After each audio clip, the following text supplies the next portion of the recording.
In previous video, we proved every differentiable function is continuous. That means the necessary condition of differentiability we proved.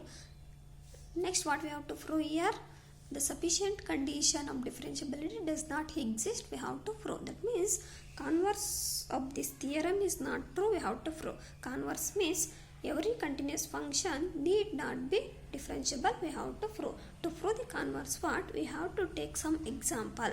So I considered an example, f of z is equals to z bar. So what we have to prove here? Every continuous function need not be differentiable. So first we have to prove this function is continuous. So check the whether it is satisfied the conditions of continuous. So what are the condition of continuous, or what is the formula for continuous? See, limit of z tending to z naught f of z is equals to f of z naught is the formula for continuous. So to check this, we should take the limit for the function, right? That's why we should take the limit for this function on both LHS and RHS as z tending to z naught. Then it becomes limit of z tends to z naught f of z is equals to limit of z tends to z naught z bar. See, if you apply the limit on RHS, we got z value instead of z, we should write z naught. Because while applying the limit, z changes to z naught, then in this value becomes z naught bar. Put this as 1. Next, what we have to check? F of z naught. F of z naught means we have to replace z by z naught. That means f of z changes to f of z naught. Then RHS side changes to z bar changes to z naught bar. Put this as 2. Here RHS are equal. We are getting the RHS are equal, so we can easily write LHS also equal. That means from 1 and 2 we can write LHS are equal. That means limit of z tends to z naught f of z is equals to f of z naught. That means from 1 and 2 f of z is equals to z bar is continuous at every point z naught. So we proved it is continuous. Next, what we want to prove? This function not differentiable. We have to prove. To prove that, we have to consider complex variable z. So z value means x plus iy. Then conjugate of z becomes what? Conjugate of z is x minus iy. See, if z is x plus iy, then conjugate of z becomes x minus iy. But z bar becomes what? Z bar, what I took here? See, z bar I took f of z. So replace z bar by f of z. That means f of z equals to x minus iy, here changed. Next, to prove this, we have to take the increment, small increment for z.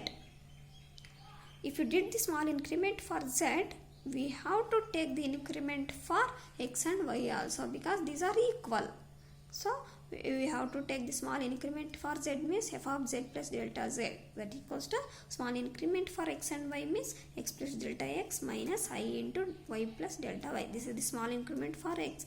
This is the small increment for y. Next, write down the LHS as it is. Simplify on RHS. X plus delta x minus iy means I into y is minus iy. Minus into plus is minus. I into delta y is I delta y. Next, take the separate x and y terms separately and also increment values separately. That means x minus iy plus delta x minus I delta y we got. Next, what is the value of x minus iy? X minus iy value f of z. Write down here. X minus iy value f of z. Take this term as it is. Next, shift the f of z to the LHS side.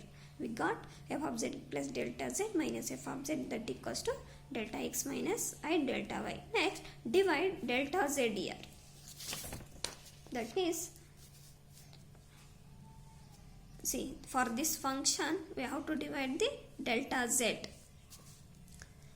See, here we are having z terms only, so we can divide delta z as it is. But on to the RHS, we can't divide delta z here directly. Why? Because we are having here in terms x and y. So we should change delta z changes to delta x plus I into delta y, because here we considered complex variable z is equal to x plus iy. If you did the small increment for z, then it becomes delta z.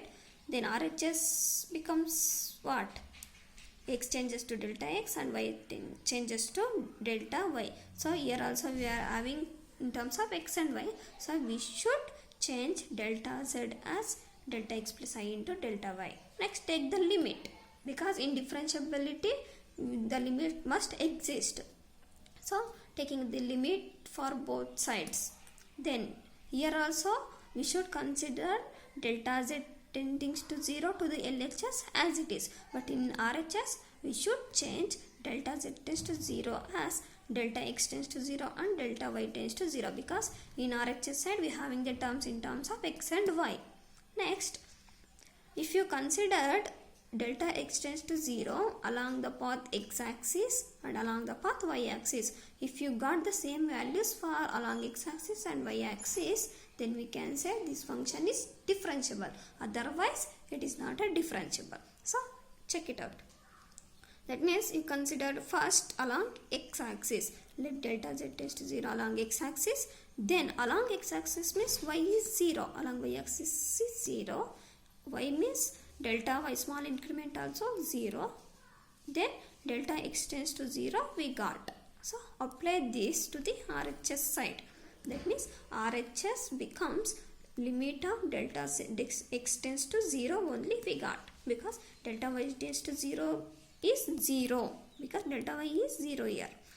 So delta x cancel out, we got 1, because delta y is 0. Next, take along y axis.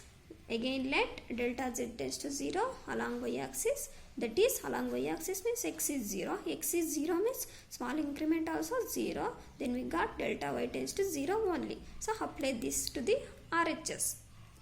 We got RHS as limit delta y tends to 0 only, because delta x equals to 0 here. So here also delta x 0, we got minus I delta y divided by plus I delta y. So simplify it, we got minus 1. See, here we are getting different answer. That means we are not getting the same answer. That means we can't say it is a differentiable. So we can easily say it is not a differentiable. See, since the limit is not unique, that means we are not getting the same answer. So the derivative does not exist. The derivative of the function f of z does not exist. So f of z is equal to z bar is continuous at z is equal to z naught, but not differentiable at z is equal to z naught.